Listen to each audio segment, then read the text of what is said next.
21वां question देख लेते हैं। यहाँ पे स्टेट लेजिस्लेचर के बारे में एक क्वेश्चन दिया गया है। नीचे दो स्टेटमेंट है, उनमें से बताना है कि कौन सी स्टेटमेंट जो है वो करेक्ट है। देखो, जिस तरह से सेंटर में पार्लियामेंट होती है उसी तरह से स्टेट में स्टेट लेजिस्लेचर्स होती हैं। और स्टेट लेजिस्लेचर के अंतर्गत दो सदन आते हैं, दो हाउसेज हैं। एक तो है स्टेट लेजिस्लेटिव काउंसिल और एक स्टेट लेजिस्लेटिव असेंबली। ठीक है, तो क्वेश्चन में पूछा है कि जो स्टेट लेजिस्लेटिव असेंबली है, ये जो लोअर हाउस है स्टेट में, while passing an ordinary bill, तो अगर कोई ऑर्डिनरी बिल पास करा जाता है, देखो तीन टाइप के बिल पास किए जाते हैं, ऑर्डिनरी बिल, मनी बिल और कॉन्स्टिट्यूशन अमेंडमेंट बिल। ठीक है, तो यहाँ पे किसके बारे में बात हो रही है? ऑर्डिनरी बिल के बारे में। तो ऑर्डिनरी बिल अगर लोअर हाउस ने, लेजिस्लेटिव असेंबली ने पास कर दिया और किसी स्टेट में मान लो स्टेट लेजिस्लेटिव काउंसिल भी है और उस बिल को स्टेट लेजिस्लेटिव असेंबली में पास होने के बाद अगर स्टेट लेजिस्लेटिव काउंसिल में यानी कि अपर हाउस में अगर भेजा जाता है और अगर ये अपर हाउस कोई अमेंडमेंट का सुझाव देता है स्टेट लेजिस्लेटिव असेंबली को, तो इस केस में क्या है कि स्टेट लेजिस्लेटिव असेंबली उस केस में ओवरराइड कर सकती है स्टेट लेजिस्लेटिव काउंसिल को। तो ये स्टेटमेंट बिल्कुल सही है। ठीक है, हालांकि आपने देखा होगा कि सेंटर में ऐसा नहीं है अगर हम राज्यसभा और लोकसभा की बात करें। दूसरी स्टेटमेंट है, अ bill rejected by the legislative assembly irrespective of its origin ends and becomes dead. तो मान लो किसी स्टेट में दो हाउसेज हैं, स्टेट लेजिस्लेटिव असेंबली और स्टेट लेजिस्लेटिव काउंसिल। देखो, सभी स्टेट में आज के टाइम पे इंडिया में स्टेट लेजिस्लेटिव काउंसिल नहीं है, लेकिन जो संबंधित राज्य है वो पार्लियामेंट के द्वारा एक एक्ट पास करवा के सिंपल मेजोरिटी से वो स्टेट लेजिस्लेटिव काउंसिल को एबोलिश भी करवा सकते हैं और क्रिएट भी करवा सकते हैं। ठीक है, तो यहाँ पे क्या पूछा है? अ bill rejected by legislative assembly. तो मान लो कोई बिल स्टेट लेजिस्लेटिव काउंसिल में पास हुआ है, पहली बार स्टेट लेजिस्लेटिव काउंसिल में इंट्रोड्यूस करा गया है उसे, और फिर उसे दूसरे हाउस में भेजा जाता है स्टेट लेजिस्लेटिव असेंबली में, और अगर स्टेट लेजिस्लेटिव असेंबली इसे रिजेक्ट कर देती है तो उस बिल को समाप्त माना जाएगा।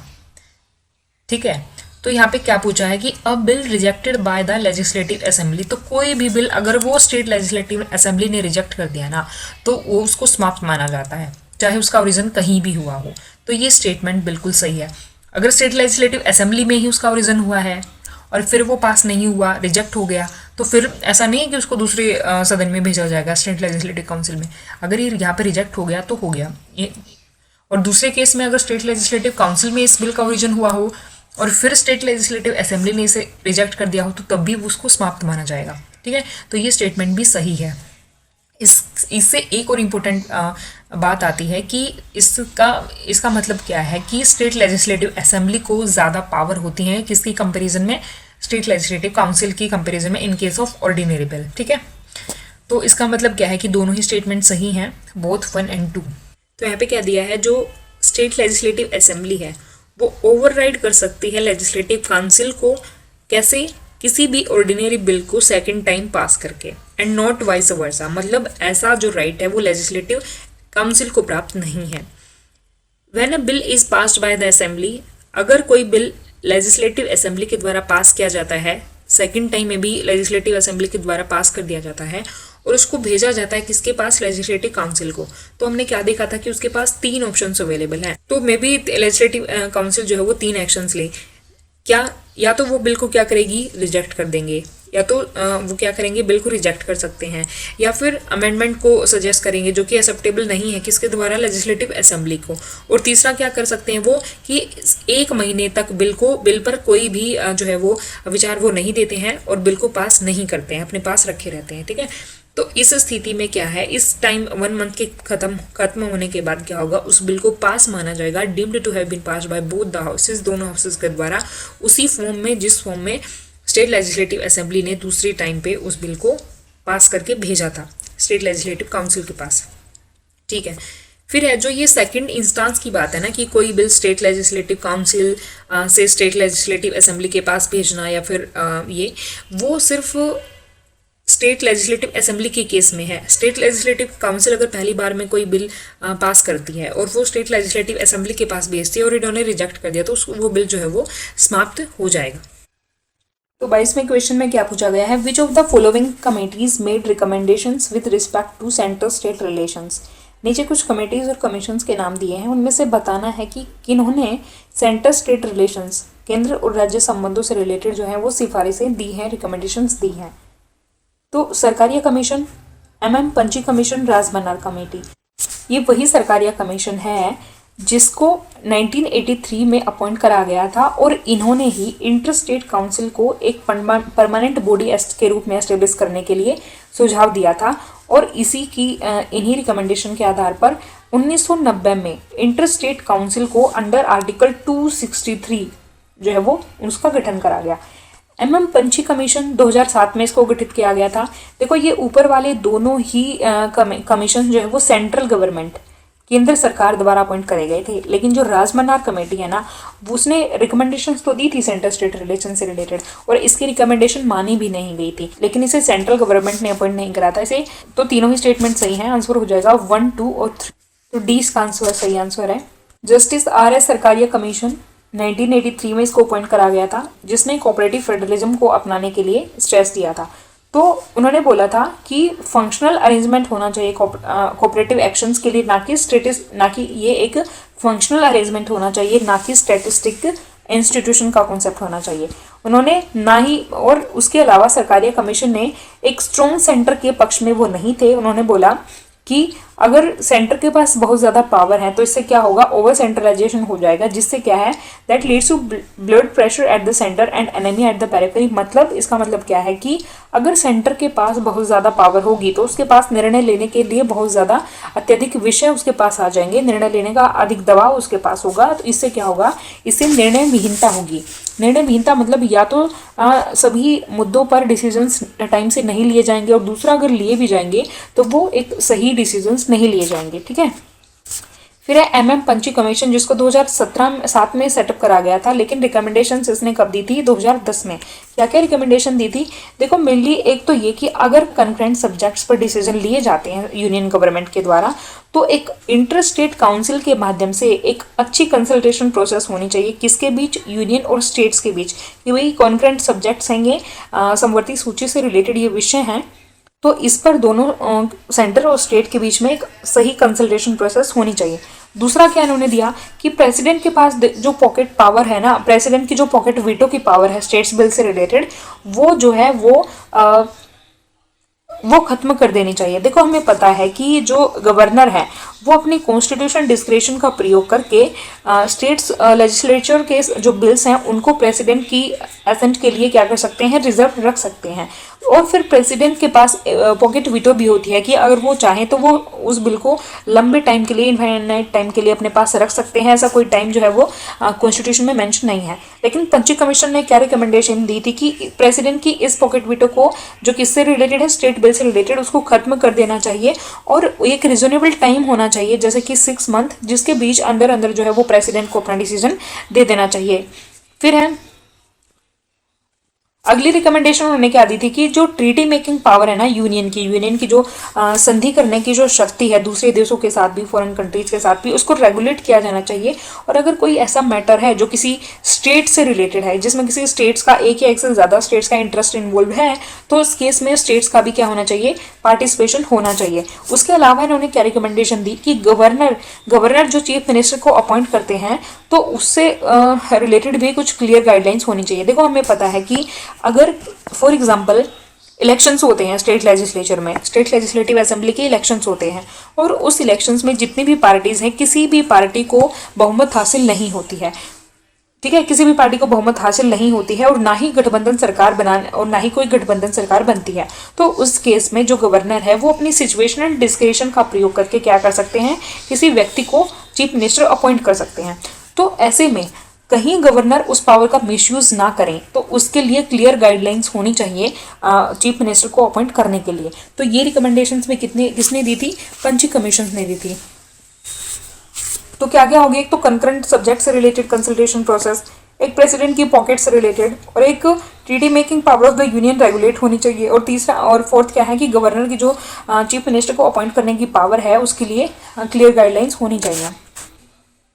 उसके बाद है राजमन्नार कमेटी, जो इन तीनों में सबसे पहले सेटअप करी गई थी 1969 में। इन्होंने क्या रिकमेंडेशन दी थी? देखो सबसे पहले तो इन्होंने रिकमेंडेशन दी कि जल्द से जल्द इमीडिएट कॉन्स्टिट्यूशन होना चाहिए किसका? इंटरस्टेट काउंसिल का। क्या क्या रिकमेंडेशन दी इन्होंने? पहली रिकमेंडेशन इन्होंने क्या क्या रिकमेंडेशन दी देख लेते हैं। देखो, union government should not take any decision without consulting the interstate council, कि यूनियन गवर्नमेंट को कोई भी डिसीजन बिना इंटरस्टेट काउंसिल से डिस्कस किए नहीं लिया जाना चाहिए। किस केस में? अगर उस डिसीजन से किसी एक या एक से ज़्यादा स्टेट्स के इंटरेस्ट जो हैं वो अफेक्ट होते हैं, ठीक है। दूसरी बात, कोई ऐसा बिल, अगर यूनियन गवर्नमेंट ने कोई बिल जो है वो पास करा है जिससे एक या एक से ज़्यादा स्टेट्स के इंटरेस्ट अफेक्ट होते हैं, तो उस केस में उस बिल को किसको रेफर करना चाहिए? इंटरस्टेट काउंसिल को। तो दोनों में यही है कि कंसल्टेशन के लिए भी किसके पास भेजना चाहिए और डिसीजन को किससे कंसल्ट करना चाहिए? इंटरस्टेट काउंसिल से। यहाँ पे भी अगर कोई बिल ऐसा है जिसमें स्टेट्स के इंटरेस्ट इन्वॉल्व है तो उसको बिल को किसे रेफर करना चाहिए? इंटरस्टेट काउंसिल को। फिर है कि जो आर्टिकल 356 है ना, आर्टिकल 356 में क्या है कि प्रेसिडेंट रूल लगाने की पावर, ठीक है, प्रेसिडेंट रूल लगाने की पावर। तो आर्टिकल 356 को सिर्फ रेयर केसेस में ही, जब बहुत ज़्यादा आवश्यक हो, अगर कंप्लीट ब्रेकडाउन हो गया है लॉ का, ऑर्डर का किसी स्टेट में, तो उसी टाइम पे जो है प्रेसिडेंट रूल लगाया जाना चाहिए। राजमन्नार कमेटी ने ये रिकमेंडेशंस दी थी। तो ये सभी की रिकमेंडेशन हमने पढ़ ली। आई होप, देखो ये कुछ ही रिकमेंडेशन है, सभी रिकमेंडेशन नहीं है। 23rd question. Recently seen in the news, Nord Stream 2 pipeline runs between which of the following pairs of the countries? China to Germany, Russia to Germany, Russia to United Kingdom और Germany to France। तो इसका सही answer है Russia to Germany. देखो, जैसे हम Russia और Ukraine के बीच में वॉर के बारे में पढ़ रहे हैं, जैसे हमें पता है कि रशिया और यूक्रेन के बारे में युद्ध की स्थिति बनी हुई थी, तो इसके बाद क्या हुआ कि बहुत सारे यूरोपियन कंट्रीज़ ने, यूएसए ने और ईस्टर्न यूरोपियन कंट्रीज़ ने क्या करा, सेंट्रल और ईस्टर्न यूरोपियन कंट्रीज़ ने रशिया पर सैंक्शन लगा दिए। और उसी दिशा में जर्मनी ने फिर क्या करा, नॉर्ड स्ट्रीम 2 पाइपलाइन को रोक दिया। नॉर्ड स्ट्रीम 2 जो पाइपलाइन है वो 1200 किलोमीटर लंबी ये पाइपलाइन है, जो कि बाल्टिक सी के नीचे है, और ये रशियन कोस्ट से शुरू होती है, सेंट पीटर्सबर्ग से, और जर्मनी में लुम्बिन तक ये पाइपलाइन है। ये एक ऑफशोर नेचुरल गैस पाइपलाइन है, मतलब प्राकृतिक गैस पाइपलाइनों की ये एक प्रणाली है। अब इसको क्यों रोका गया? क्योंकि यूएसए, यूक्रेन और भी जो ईस्टर्न यूरोपियन कंट्रीज हैं उनके द्वारा ये चिंता जाहिर करी गई कि इस पाइपलाइन से रशिया की इन्फ्लुएंस बढ़ जाएगी किस पे? यूरोपियन कंट्रीज पे, इसलिए ये इसका विरोध कर रहे हैं। देखो, जो ये आपको येलो कलर में, ऑरेंज कलर में दिख रही है ना, ये नॉर्ड स्ट्रीम 2 पाइपलाइन है, और जो ये ब्लैक में दिख रही है नॉर्ड स्ट्रीम 1 है। ये रशिया के सेंट पीटर्सबर्ग से स्टार्ट होकर जर्मनी तक ये जाती है, रहा यहाँ पे जर्मनी, ठीक है। 24th question, which of the following is या are correct regarding impeachment of the president? President के इम्पीचमेंट से रिलेटेड यहाँ पे ये क्वेश्चन है, और बताना है कि कौन सी स्टेटमेंट जो है वो सही है, करेक्ट स्टेटमेंट बतानी है। पहली क्या है, he can be impeached only on the charge of violation of the constitution. देखो, हमारे संविधान में आर्टिकल 56 के क्लोज 1 में ये दिया गया है कि अगर प्रेसिडेंट कॉन्स्टिट्यूशन को की अवहेलना करता है, उनका उल्लंघन करता है, उसकी अवहेलना करता है, तो प्रेसिडेंट को इम्पीच कर दिया जाएगा, ठीक है। तो ये स्टेटमेंट सही है। फिर है ऑन रिमूवल ऑफ प्रेसिडेंट, तो अगर प्रेसिडेंट को रिमूव किया जाता है तो उसके बाद जितना भी टाइम बच गया, मान लो जैसे कि हमें पता है कि 5 ईयर्स की टर्म होती है प्रेसिडेंट की, और 5 साल से पहले ही, जैसे सेकेंड ईयर 2 साल ही उसे हुए थे प्रेसिडेंट को अपॉइंट हुए, और 2 साल ही हुए थे प्रेसिडेंट का इलेक्शन हुए, उसके बाद जो है अगर प्रेसिडेंट को यहाँ पे इम्पीच कर दिया जाता है तो रिमेनिंग टाइम के लिए 5 ईयर पूरे होने तक क्या वाइस प्रेसिडेंट उस पद पर रहेगा, उसी पद पर बना रहेगा प्रेसिडेंट की जगह पे? तो ये स्टेटमेंट गलत है। देखो, लेकिन अमेरिका के केस में ये स्टेटमेंट सही है कि अगर प्रेसिडेंट जो है रिमूव कर दिया जाता है तो वाइस प्रेसिडेंट के रूप में रिमेनिंग टेन्योर के लिए पद पर रहेंगे। लेकिन इंडिया के केस में ये स्टेटमेंट सही नहीं है, ठीक है। तो सिर्फ पहली स्टेटमेंट सही है, 1 ओनली। हमारे संविधान में आर्टिकल 56 के क्लोज 1 सब क्लोज बी में ये दिया गया है कि प्रेसिडेंट को अगर वो संविधान की अवहेलना करते हैं तो उनके पद से रिमूव कर दिया जाएगा। कैसे? इम्पीचमेंट प्रोसीजर से, इम्पीचमेंट रेजोल्यूशन लाकर। लेकिन संविधान में ऐसा कोई डिस्क्रिप्शन नहीं है, विवरण नहीं है किसके बारे में कि किस अमाउंट तक वियोलेशन संविधान की अवहेलना करी गई है, ऐसा कोई डिफाइन नहीं है इसके बारे में। दूसरी बात यहाँ पे क्या दी गई है कि जब प्रेसिडेंट को हटाया जाता है, उनका इम्पीचमेंट होता है, तो दोनों हाउसेज के, पार्लियामेंट के दोनों हाउसेज के नॉमिनेटेड मेंबर्स भी उसमें पार्टिसिपेट करते हैं, लेकिन वो इलेक्शंस में पार्टिसिपेट नहीं करते हैं। हमें क्या देखा था कि जिस तरह से स्टेट लेजिस्लेटिव असेंबली के मेंबर्स जो हैं, elected members, state legislative assembly के इलेक्टेड मेंबर्स प्रेसिडेंट के इलेक्शन में वो पार्टिसिपेट करते हैं, लेकिन वो कहाँ पे पार्टिसिपेट नहीं करते हैं, इम्पीचमेंट प्रोसीजर में। और जो नॉमिनेटेड मेंबर्स होते हैं किसके, दोनों हाउसेज के, पार्लियामेंट के दोनों हाउसेज के जो नॉमिनेटेड मेंबर्स हैं वो पार्टिसिपेट नहीं करते हैं किसमें, प्रेसिडेंट के इलेक्शन में, लेकिन वो पार्टिसिपेट करते हैं किसमें, इम्पीचमेंट में। तो ये चीज़ आप याद रखना कि स्टेट लेजिस्लेटिव असेंबली को तो ऐड किया जाता है किसमें, स्टेट लेजिस्लेटिव असेंबली के इलेक्टेड मेंबर्स को जब भी क्या हो रहा हो, प्रेसिडेंट का इलेक्शन हो रहा हो, लेकिन माइनस कर दिया जाता है कब, इम्पीचमेंट के टाइम पे। और nominated members of both houses of parliament के केस में क्या होता है कि माइनस का मतलब क्या है कि उन्हें शामिल नहीं करा जाता कहाँ, जब इलेक्शन होता है प्रेसिडेंट का, लेकिन उन्हें शामिल कर दिया जाता है। प्लस मतलब उन्हें शामिल करा जाएगा कब, जब उनका रिमूवल होगा। तो एक प्लस हो जाएगा, एक माइनस, ऐसे आप इसको याद रख सकते हैं। फिर है यूएसए के विपरीत वाइस प्रेसिडेंट जो है वो रिमेनिंग टाइम के लिए प्रेसिडेंट के पद पर नहीं रहते हैं, वो सिर्फ तभी तक एज अ प्रेसिडेंट कार्यभार संभालेंगे जब तक जो है वो प्रेसिडेंट जो है नए प्रेसिडेंट इलेक्ट नहीं हो जाते हैं। अब इम्पीचमेंट चार्जेस की बात करी गई है कि प्रेसिडेंट पर जो भी इम्पीचमेंट चार्जेस लगाए जाते हैं उसके बाद इम्पीचमेंट रेजोल्यूशन लाया जाता है, और वो जो है इम्पीचमेंट रेजोल्यूशन वो किसी भी पार्लियामेंट के कौन से भी हाउस में स्टार्ट हो सकता है, राज्यसभा में भी और लोकसभा में भी। और जिस भी हाउसेस ने ये चार्ज लगाए हैं इम्पीचमेंट के प्रेसिडेंट पर, तो उस हाउसेस में वो जो रिजोल्यूशन है ना वो 1/4 मेंबर्स ऑफ द हाउस, उसी हाउस के 1/4 मेंबर्स के उस पर क्या होने चाहिए, पहले साइन होने चाहिए, पहली कंडीशन। दूसरी क्या कि प्रेसिडेंट को 14 डेज का नोटिस दिया जाना जरूरी है।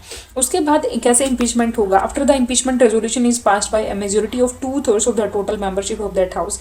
मतलब ये एक स्पेशल मेजोरिटी है। अगर स्पेशल मेजोरिटी से अगर किसी पहले हाउस में वो बिल पास हो जाता है इम्पीचमेंट रेजोल्यूशन का, तो फिर क्या होगा, दूसरे हाउस में भेजा जाएगा और दूसरे हाउसेस में भी सेम प्रोसेसेस होंगी, और प्रेसिडेंट इम्पीचमेंट जो रेजोल्यूशन है उसे 2/3 मेजोरिटी से, यानी कि स्पेशल मेजोरिटी से उसको वहाँ पे भी पास होना चाहिए। उसके बाद क्या होगा, then the president stand remove from his office. उसी के बाद प्रेसिडेंट जो है अपने पद से रिमूव माने जाएंगे। 25वां क्वेश्चन देखते हैं। With reference to the chief minister consider the following statements. Chief minister से रिलेटेड नीचे 3 स्टेटमेंट दी गई हैं, बताना कि इनमें से कौन सा करेक्ट है। पहला है he holds office during the pleasure of the governor. He can be dismissed by the governor at any time. Third statement है he can recommend the dissolution of the legislative assembly to the governor at any time. देखो, जिस तरह से centre में council of minister होती है president को add and advice देने के लिए, उसी तरह से स्टेट्स में भी काउंसिल ऑफ मिनिस्टर होती है गवर्नर को एड एंड एडवाइस देने के लिए। हमारे संविधान के आर्टिकल 163 में ऐसे प्रोविजन है। ठीक है, आर्टिकल 163 कहता है कि किसी स्टेट में गवर्नर को एड एंड एडवाइस करने के लिए एक काउंसिल ऑफ मिनिस्टर होगी, और इस काउंसिल ऑफ मिनिस्टर के जो चेयरमैन है इनको हेड कौन करेगा, इसको हेड करेंगे चीफ मिनिस्टर। और इस चीफ मिनिस्टर की अपॉइंटमेंट कौन करता है, गवर्नर करते हैं। यहाँ पे पूछा है कि जो ये चीफ मिनिस्टर है ये गवर्नर की प्लेजर ऑफ द गवर्नर तक ये ऑफिस को होल्ड करेंगे। तो ये स्टेटमेंट सही है। स्टेट्स में चीफ मिनिस्टर को अपॉइंट भी गवर्नर ही करते हैं और उन्हें रिमूव भी गवर्नर ही करते हैं, लेकिन ऐसा नहीं है कि गवर्नर किसी भी टाइम पर चीफ मिनिस्टर को उनके पद से हटा दें, ऐसा नहीं है।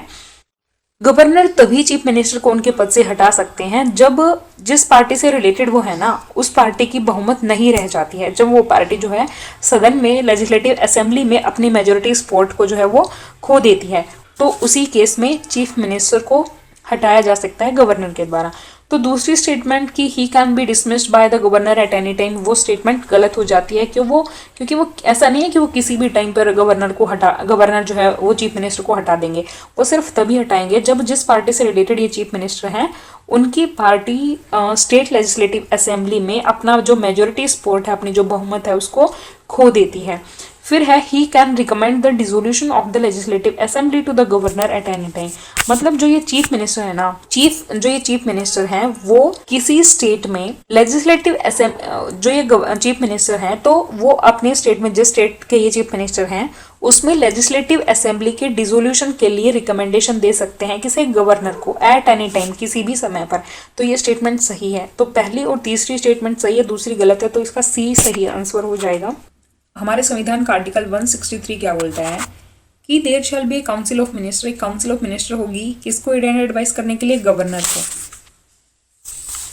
लेकिन कुछ मुद्दे ऐसे हैं जिस पर जो गवर्नर है अपने डिस्क्रिशनरी पावर का प्रयोग करके निर्णय ले सकता है, जैसे कि कॉन्स्टिट्यूशनल डिस्क्रिशन होगी, सिचुएशनल डिस्क्रिशन होगी, ऐसे सभी मुद्दे।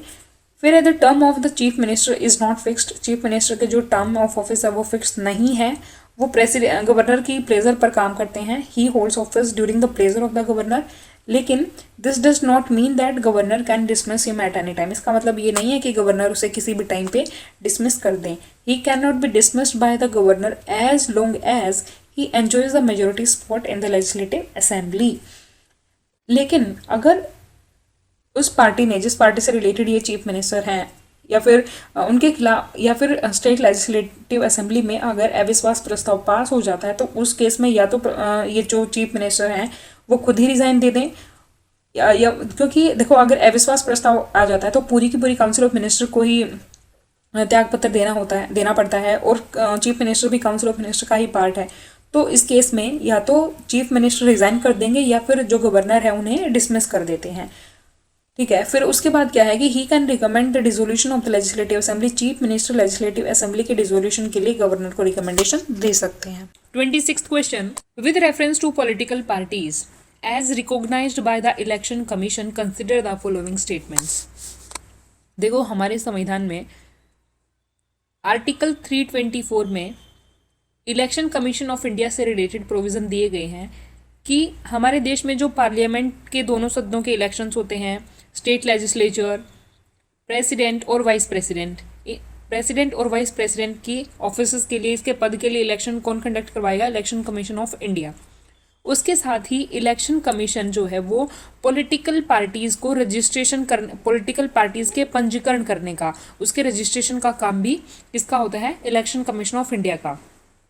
तो देखो जो ये रजिस्टर्ड पॉलिटिकल पार्टीज है, इसको हम फर्दर दो पार्ट्स में बांट सकते हैं। एक तो होती है रिकॉग्नाइज्ड पार्टीज और दूसरा अनरिकॉग्नाइज्ड पार्टीज। रिकॉग्नाइज्ड कौन सी? उन्हें जिन्हें मान्यता प्रदान करी गई हो इलेक्शन कमीशन ऑफ इंडिया के द्वारा, कैसे? एज अ स्टेट पार्टी या फिर नेशनल पार्टी। स्टेट पार्टी और नेशनल पार्टी के रूप में जिन्हें मान्यता प्रदान करी गई हो। और जो अन्य पार्टी बच गई वो अनरिकॉग्नाइज्ड पार्टी कही जाती हैं, जो जैसे अनरिकॉग्नाइज्ड पार्टीज मतलब गैर मान्यता प्राप्त दल उनको बोला जाता है। तो इस क्वेश्चन में जो पूछा गया है वो रिकॉग्नाइज्ड पॉलिटिकल पार्टीज के बारे में, मतलब इन पॉलिटिकल पार्टीज के बारे में जो रजिस्टर्ड तो हैं लेकिन वो रिकॉग्नाइज्ड हैं एज अ स्टेट पार्टी के रूप में या फिर नेशनल पार्टी के रूप में। तो पहली स्टेटमेंट क्या है कि the election commission recognizes parties as national parties और state parties on the basis of their poll performance. कि जो ये इलेक्शन कमीशन ऑफ इंडिया जो रिकॉग्निशन देते हैं ना, इन्हें मान्यता देते हैं एज अ स्टेट पार्टी और नेशनल पार्टी के रूप में, वो उनकी पोल परफॉर्मेंस के आधार पर देते हैं। तो ये स्टेटमेंट सही है। इसके लिए कुछ कंडीशंस हैं, नेशनल पार्टी के लिए अलग से और स्टेट पार्टीज के लिए अलग से। अगर वो फुलफिल कर दी जाती हैं तो इलेक्शन कमीशन ऑफ इंडिया उस पार्टी को एज अ पॉलिटिकल पार्टी, जो as a recognised party, register कर देते हैं। फिर है the recognition granted by the election commission. जो ये रिकॉग्निशन दी जाती है ना इलेक्शन कमीशन ऑफ इंडिया के द्वारा पॉलिटिकल पार्टीज को, वो प्राप्त होने के बाद इन पार्टीज को कुछ सर्टेन प्रिविलेजेस मिल जाते हैं, कुछ विशेषाधिकार मिल जाते हैं। तो ये स्टेटमेंट भी सही है, क्योंकि कुछ विशेषाधिकार जैसे कि मतदाता सूची तक, इलेक्टरल रोल्स तक पहुंच होना उस पॉलिटिकल पार्टी की, या फिर उन्हें और भी इसी तरह के कुछ जैसे पार्टी सिंबल्स उन्हें एलोकेट करना, ये प्रिविलेजेस, इस टाइप के प्रिविलेजेस उस पार्टी को मिल जाते हैं। तो इसका मतलब क्या है कि दोनों ही स्टेटमेंट सही हैं, सी इसका आंसर हो जाएगा। हमारे संविधान के अनुच्छेद 324 में ये दिया गया है कि इलेक्शन कमीशन ऑफ इंडिया हमारे देश में प्रेसिडेंट, वाइस प्रेसिडेंट, पार्लियामेंट और स्टेट लेजिस्लेचर के इलेक्शंस करवाने, उनके superintendence, direction, control, electoral roll prepare करने, इलेक्शंस को कंडक्ट करवाने का जो काम है वो किसका है? इलेक्शन कमीशन ऑफ इंडिया का है। उसके अलावा इलेक्शन कमीशन ऑफ इंडिया क्या करते हैं? पॉलिटिकल पार्टीज को रजिस्टर करना और उनको रिकॉग्निशन देने का काम। ठीक है, are for registration of political parties and are for recognition उन्हें देना। तो the election commission registers political parties, उन्हें पॉलिटिकल पार्टीज को रजिस्टर करते हैं किसके लिए? इलेक्शंस के पर्पज से, चुनाव करवाने के उद्देश्य से। और क्या उन्हें प्रदान करते हैं? Grant them recognition as national और स्टेट पार्टीज। किस बेसिस पर? On the basis of their poll performance. ठीक है, उसके अलावा जो अदर पार्टीज बच गई ना, the other parties simply declared as registered but unrecognised parties की, मतलब वो रजिस्टर्ड तो हैं लेकिन वो रिकॉग्नाइज ना होके क्या है, अनरिकॉग्नाइज्ड पॉलिटिकल पार्टीज है। तो इसका मतलब क्या है कि जो रजिस्टर्ड पॉलिटिकल पार्टीज हैं वो दो पार्ट्स में, एक तो रिकॉग्नाइज्ड और एक अनरिकॉग्नाइज्ड। रिकॉग्नाइज्ड किस में, एज ए नेशनल पार्टी और एज अ स्टेट पार्टी, ठीक है। उसके अलावा क्या है, यहाँ पे जो रिकॉग्निशन मिल जाता है ना इन पॉलिटिकल पार्टीज को, मतलब मान्यता मिल जाती है, उसके बाद क्या होगा, इन पॉलिटिकल पार्टीज को कुछ विशेषाधिकार प्राप्त होते हैं, जैसे कि allocation of the party symbols, provision of time for political broadcast on the TV, on the state on television and radio stations and access to electoral rolls, मतदाता सूची तक उनकी पहुंच, तो ये कुछ विशेषाधिकार उन्हें मिल जाते हैं। फिर उसके बाद है कि पॉलिटिकल पार्टीज़ को इलेक्शन कमीशन ऑफ इंडिया को राइट नहीं है कि वो पॉलिटिकल पार्टी को डी रजिस्टर करे। किस ग्राउंड पर, या तो वो संविधान की अगर किसी पॉलिटिकल पार्टीज़ ने अवहेलना करी है, या फिर किसी ऐसे अंडरटेकिंग का, किसी ऐसे वचनों का को उन्होंने तोड़ा है जो कि रजिस्ट्रेशन के टाइम पे पॉलिटिकल पार्टी द्वारा लिए गए थे। उसके बाद क्या है, एक पार्टी को तभी डी रजिस्टर करवाया जा सकता है, वो या तो फ्रॉड से वो रजिस्ट्रेशन हासिल करा उन्होंने, या फिर सेंट्रल गवर्नमेंट को ये लग रहा हो, या फिर सेंट्रल गवर्नमेंट ने इसके रजिस्ट्रेशन को जो है वो इलीगल डिक्लेयर कर दिया गया हो, इलीगल डिक्लेयर कर दिया हो। और थर्ड क्या है कि अगर वो पॉलिटिकल पार्टीज अपने इंटरनल कॉन्स्टिट्यूशन में अमेंडमेंट करती है और इलेक्शन कमीशन ऑफ इंडिया को स्वयं ये नोटिफाई करती है कि अब वो संविधान के अनुसार जो है वो काम नहीं कर सकते, संविधान का पालन वो नहीं कर सकते, ठीक है। तो इन बेसिस पर जो है उन्हें डी रजिस्टर किया जा सकता है। एक और इम्पोर्टेंट बात कि हमारे संविधान में आर्टिकल जो 324 है ना, उसमें इलेक्शन कमीशन ऑफ इंडिया को पॉलिटिकल पार्टीज को डी लिस्ट करने का तो राइट है, डी लिस्ट करने का तो राइट है, लेकिन डी रजिस्टर करने का right election commission of India के पास नहीं है। और डी लिस्ट करने के बाद क्या होता है कि जो पॉलिटिकल पार्टीज हैं वो चुनाव में पार्टिसिपेट तो नहीं कर सकती, लेकिन वो मतलब उनका पूरी तरह से वो खत्म नहीं हो जाती, वो अभी भी बनी रहती हैं। इसका मतलब क्या है कि डी लिस्टिंग का मतलब डी रजिस्ट्रेशन नहीं है। डी लिस्टिंग के बाद कोई भी पॉलिटिकल पार्टी चुनाव तो नहीं लड़ सकती, लेकिन उनके पास एक ये प्रिविलेज, लेकिन वो पॉलिटिकल पार्टी जो है वो कुछ इलीगल एक्टिविटीज़ में इन्वॉल्व हो सकती हैं, जैसे कि फॉर एग्जांपल मतलब टैक्स बचाने के लिए। 27वां question, the prime minister of India is the chairman of, जो भारत के प्रधानमंत्री हैं वो निम्न में से किसके अध्यक्ष होंगे, किसके अध्यक्ष होते हैं, NITI Aayog, inter state council और नेशनल इंटीग्रेशन काउंसिल। तो इसका आंसर हो जाएगा डी 1, 2 और 3, इन तीनों के ही जो चेयरमैन है वो प्राइम मिनिस्टर होते हैं। 28 क्वेश्चन में क्या पूछा गया है, consider the following statements regarding cabinet committees. Cabinet committees से रिलेटेड दो स्टेटमेंट दी हैं, बताना है कि कौन सा इनमें से करेक्ट है। देखो ये कैबिनेट कमेटीज, कौन सी कैबिनेट कमेटीज की यहाँ पे बात हो रही है। देखो हम पढ़ते हैं कैबिनेट कमेटीज या फिर पार्लियामेंट्री जो कमेटीज हैं वो दो टाइप्स की होती हैं। एक तो होती है परमानेंट या फिर हम स्टैंडिंग कमेटीज भी बोल सकते हैं, और दूसरी होती है एडहॉक कमेटीज। जो परमानेंट कमेटी होती है उसमें फर्दर ये 6 टाइप्स की हैं, जैसे कि फाइनेंशियल कमेटी होगी, डिपार्टमेंटल कमेटी हो गई, और फर्दर फाइनेंशियल में जैसे कि हमने पढ़ा है पिछले क्वेश्चंस में भी, जैसे कि पब्लिक अकाउंट कमेटी होगी, कमेटी ऑन पब्लिक अंडरटेकिंग्स हो गई, या फिर एस्टिमेट्स कमेटी होगी, वो फाइनेंशियल कमेटी का पार्ट है। और ये फाइनेंशियल कमेटी एक परमानेंट या फिर स्टैंडिंग कमेटी है, ठीक है। लेकिन एडहॉक कमेटी क्या है, एडहॉक कमेटी जो है वो किसी स्पेसिफिक काम के लिए गठित करी जाती हैं, समय की तात्कालिक आवश्यकताओं के अनुसार, अनिवार्यताओं के अनुसार, मतलब कैसी सिचुएशन है, मतलब मान लो फॉर एग्जांपल हेल्थ से रिलेटेड कोई इशू आ गया तो उससे रिलेटेड स्पेसिफिक कमेटी को गठित करना। अगर जब वो काम खत्म हो जाता है तो वो जो कमेटी है वो सीज हो जाती है, तो वो एडहॉक कमेटी होंगी। तो देखो यहाँ पे एक इंपॉर्टेंट बात आप याद रखना कि जो ये परमानेंट या फिर स्टैंडिंग कमेटीज़ है ना, इनमें जो चेयरपर्सन होगा ना, मतलब जो इनको हेड करेगा, वो उन्हें मेनली स्पीकर के द्वारा, जनरली स्पीकर के द्वारा उन्हें अपॉइंट करा जाता है उनके चेयरमैन को। और ये जो चेयरमैन है वो लोकसभा के मेंबर्स से ही होंगे। जैसे अगर लोकसभा में उस कमेटी को बनाया गया तो लोकसभा का ही कोई व्यक्ति जो है वो उस कमेटी का चेयरपर्सन हो जाएगा, किसके द्वारा अपॉइंट करा जाएगा, स्पीकर। लेकिन एडहॉक कमेटी के केस में क्या एक इंपॉर्टेंट बात है, जनरली जो प्राइम मिनिस्टर होते हैं ना वो इसको हेड करते हैं, लेकिन समटाइम्स होम मिनिस्टर भी या फिर फाइनेंस मिनिस्टर वो भी इसको चेयर कर सकते हैं, वो भी इसको चेयर कर सकते हैं एडहॉक कमेटीज़ को। जैसे कि फॉर एग्जाम्पल कोई ऐसा मैटर आ गया जो फाइनेंस से रिलेटेड है, ठीक है, या फिर हेल्थ से रिलेटेड कोई मुद्दा है, तो उसमें हेल्थ से रिलेटेड मुद्दे में हेल्थ मिनिस्टर भी अगर है तो हेल्थ मिनिस्टर उसको चेयर करता है। लेकिन एक और इम्पोर्टेंट बात कि अगर प्राइम मिनिस्टर किसी एडहॉक कमेटी का चेयरपर्सन है तो वो प्राइम मिनिस्टर ही उसको चेयर करते हैं। तो यहाँ पे क्वेश्चन में क्या दिया, एक्स्ट्रा कॉन्स्टिट्यूशनल बॉडीज की जो कैबिनेट कमेटीज़ हैं वो एक्स्ट्रा कॉन्स्टिट्यूशनल है, संविधान में इसके बारे में मेंशन नहीं है। तो ये स्टेटमेंट बिल्कुल सही है। क्यों? क्योंकि कॉन्स्टिट्यूशन में इसके बारे में कुछ भी मेंशन नहीं है, लेकिन रूल्स ऑफ जो बिजनेस बुक है उनमें इसके बारे में कैबिनेट कमेटीज़ के गठन के बारे में, एस्टेब्लिशमेंट के बारे में दिया गया है। दूसरी स्टेटमेंट की ऑल कैबिनेट कमेटीज़, जितनी भी कैबिनेट कमेटीज़ हैं, चाहे वो परमानेंट नेचर की हैं या फिर एडोक कमेटीज़ हैं, सभी को प्राइम मिनिस्टर के द्वारा हेड करा जाता है, चेयर करा जाता है। तो नहीं, ये स्टेटमेंट गलत है। केवल जनरली एडोक कमेटीज़ को ही प्राइम मिनिस्टर के द्वारा हेड करा जाता है, मोस्टली जो एडोक कमेटीज़ होंगी। तो स्टेटमेंट जो है सिर्फ पहली स्टेटमेंट सही है, 1 ओनली इसका आंसर हो जाएगा। 29th क्वेश्चन है स्विफ्ट के बारे में, जो कि अभी रशिया और यूक्रेन के वॉर की वजह से न्यूज़ में रहा है। स्विफ्ट की फुल फॉर्म है society for world wide inter bank financial telecommunication. इसके बारे में नीचे 4 स्टेटमेंट दी गई हैं, उनमें से बताना है कि कौन सी स्टेटमेंट इसको डिफाइन करती है, इसके मीनिंग को कौन सी बताती है सही कि स्विफ्ट क्या है। ए है, it operates has a middle man to verify information of transactions by providing secure financial messaging services. फिर है, it operates as a coordination centre actually moving money across the countries. It is a World Bank lead organisation helping to set international standards in financial communication. D है, it is the set of agreement by the Basel Committee of Banking Supervision which focuses on the risks owed to banks and the financial system। तो इसका सही answer है ए, क्योंकि Swift जो है एक middle man के रूप में काम करता है। इसका काम क्या होता है, इन्फॉर्मेशंस को वेरीफाई करना। कौन सी इन्फॉर्मेशंस को, जो फाइनेंशियल ट्रांजैक्शन से रिलेटेड इन्फॉर्मेशन है उनको, bye providing secure financial messaging services. और जो स्विफ्ट है वो financial services, financial messaging services को प्रोवाइड करवाता है। तो ये इसका मुख्य काम है, तो ए इसका सही आंसर है।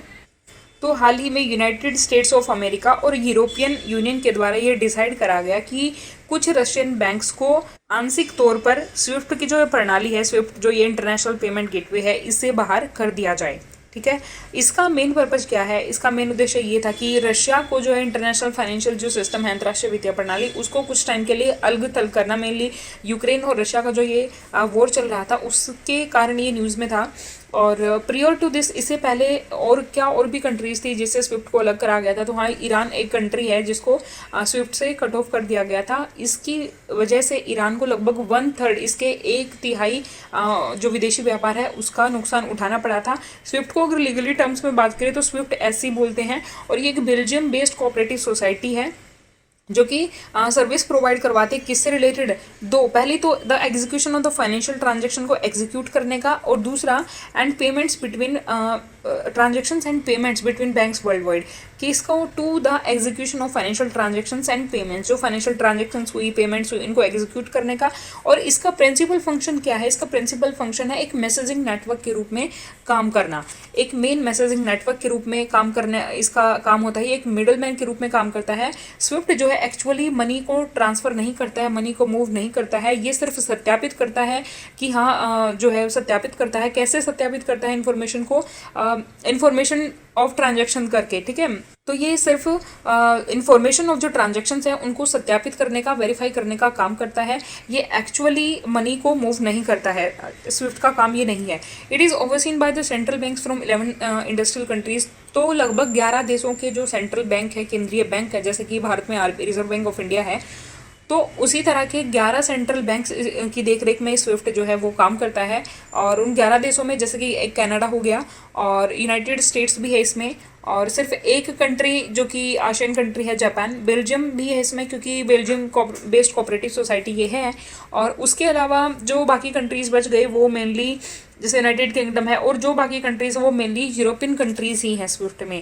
ठीक है, यूरोपियन कंट्रीज़ के सेंट्रल बैंक्स की ही देखरेख में जो है स्विफ्ट काम करता है। तो ये था स्विफ्ट के बारे में इंपॉर्टेंट बातें।